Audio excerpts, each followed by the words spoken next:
Hello friends, नमस्कार। America किसी भी टाइम ईरान के ऊपर भारी अटैक कर सकता है, जिसकी वजह से गोल्ड के प्राइजेस में जबरदस्त तरीके की तेजी देखने को मिल रही है। गोल्ड ने अपने पूरे पिछले सारे रिकॉर्ड ध्वस्त कर दिए और अभी $5550 के ऊपर ट्रेड कर रहा है दोस्तों, 550 एंड एबव। सो ये जबरदस्त तरीके की तेजी है। जैसे युद्ध का खतरा बढ़ता है तो लोग सेफ इन्वेस्टमेंट सिल्वर और गोल्ड की तरफ मूव करते हैं, जिससे दोनों के प्राइजेस में जबरदस्त उछाल देखने को मिल रहा है दोस्तों। अगर वही बात सिल्वर की करें तो उसने जो $118 का रेजिस्टेंस था, $118 का, उसको भी उसने ब्रेक कर दिया है। हालांकि अभी 117 के आसपास ट्रेड हो रहा है दोस्तों। तो दोनों के प्राइजेस में जबरदस्त तरीके का उछाल है। जो ग्लोबल टेंशन है वो एज इट इज बना हुआ है दोस्तों। कल रात को फेडरल बैंक का रिपोर्ट आया है, दोनों के बारे में विस्तार से चर्चा करेंगे और कौन कौन से ऐसे फैक्टर हैं जो प्राइजेस को सपोर्ट कर रहे हैं और ये प्राइस कहां तक जा सकते हैं, उन सभी विषयों पे बात करते हैं। अगर आप चैनल पे नए हैं तो लाइक करें, शेयर करें और सब्सक्राइब करें फ्रेंड्स। अमेरिका लगभग किसी भी टाइम ईरान के ऊपर अटैक कर सकता है दोस्तों। ये अटैक आज के 10 दिन पहले होने वाला था, लेकिन फिर लोगों को लगा कि ट्रंप बैकफुट पर है, अब वो अटैक नहीं करेंगे दोस्तों।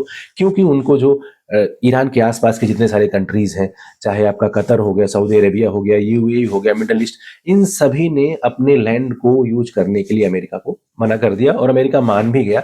क्योंकि इन सब कंट्रीज से अमेरिका को ट्रिलियंस ऑफ डॉलर का फंडिंग मिलता है दोस्तों। तो इन सब देशों को लग रहा था कि अगर अमेरिका अटैक करेगा तो ईरान के भी काफी अग्रेसिव बयान है। अगर ईरान कहीं रिटेलिएट करता है और उसका जो वेपन सिस्टम है, जिस तरह से उसके पास मिसाइल का जकीरा है, अगर वो भी उसके बदले रिटेलिएट करके अटैक करेगा तो इनको काफी जान माल का खतरा हो सकता है दोस्तों। जैसा कि आप लोगों ने पिछली बार भी देखा था, जब इजराइल और अमेरिका मिलकर के ईरान के ऊपर अटैक किया था तो ईरान ने कतर का जो एयरबेस था यूएस का, उस पर उसने अटैक कर दिया था। तो ये तो साफ है कि जिस तरह से ईरान अग्रेसिव बयान दे रहा है, उसको बैक से सपोर्ट है चाइना और रसिया का। तो अगर ये लड़ाई होगी तो ये बहुत बड़े युद्ध में तब्दील होगा, क्योंकि ईरान भी लगातार बयान जारी कर रहा है कि अगर अमेरिका उसके ऊपर अटैक करेगा तो वो चुप नहीं बैठेगा, बहुत भयंकर तरीके से उसका वो जवाब देगा दोस्तों।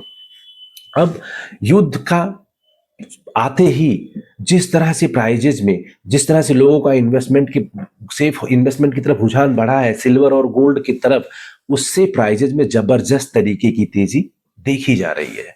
गोल्ड जहां सभी रिकॉर्ड ध्वस्त कर दिया है, अब जो बड़े बड़े लीडिंग इंस्टीट्यूशन है, चाहे जेपी मॉर्गन होगा, डचेस बैंकिंग होगा, जिन लोगों ने अपना फोरकास्ट रिवाइज करके गोल्ड के लिए $6000 पर आउंस रखा था, अब क्या वो फिर से रिवाइज करेंगे?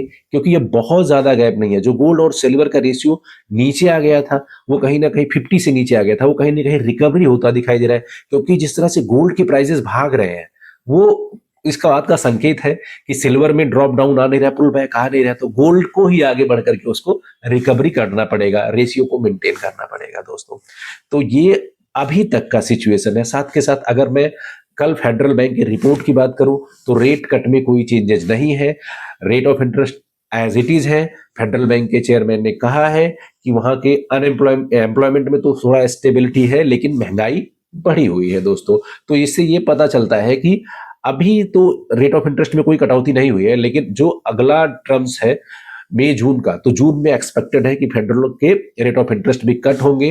मई में जो अभी फेडरल के चेयरमैन है वो रिटायर हो जाएंगे और जून में जो नए चेयरमैन आएंगे, जो ट्रंप जिनको लेकर के आएंगे, उनको रेट ऑफ इंटरेस्ट कट करना पड़ेगा दोस्तों। तो फेडरल रेट ऑफ इंटरेस्ट का ये अपडेट है। साथ के साथ अगर सिल्वर की बात करें तो चाइना ने जो इंटरनेशनल मार्केट से $10-12 ऊपर ट्रेड कर रहा था, उस चीज को उसने अभी भी मेंटेन कर रखा है, जिसकी वजह से इंटरनेशनल मार्केट को उसी का पीछा करते हुए आगे बढ़ना पड़ रहा है दोस्तों। जिस वजह से सिल्वर ने कल रात, आज रात की बात करूं तो मैं, $118 का जो रेसिस्टेंस है उसको ब्रेक कर दिया। हालांकि अभी 118 से थोड़ा सा नीचे 117 के ऊपर ट्रेड कर रहा है दोस्तों। तो दोनों में अब और ज्यादा तेजी देखने को मिल सकता है, क्योंकि जियोपॉलिटिकल टेंशन जो है वो अपने पीक पर है। साथ के साथ चाइना हायर साइड सिल्वर को बाय कर रहा है, तो एक वो कारण है। तीसरा कारण जापान का है, और जापान का जो चाइना के साथ कन्फ्लिक्ट्स है, चाइना जो ताइवान को लेकर के नए नए स्टेटमेंट देता रहता है, अमेरिका वेनेजुला और ग्रीनलैंड के बाद अब वो ईरान पे उसका अटैक। तो पूरी दुनिया में जो बौखलाहट है, जो वॉर का टाइम है, अभी तक तो जो ट्रेड वॉर, टैरिफ वॉर था, उसके अलावा भी अब सीधे सीधे वॉर की वार्निंग अब बात छोड़िए, आप किसी भी टाइम अटैक हो सकता है दोस्तों, तो आप कमेंट करके बताइए कि जितने सारे रीडिंग इंस्टीट्यूशन ने प्राइस प्रेडिक्शन दिया था, चाहे जेपी मॉर्गन हो, डचेस बैंक हो, या और सभी लोगों ने जो गोल्ड का प्राइजेस 2026 के लिए $6,000 के आसपास रखा था, अभी वो $5500 पहुंच गया है। तो क्या उनको फिर से अपना फोरकास्ट रिवाइज करना पड़ेगा प्राइस का?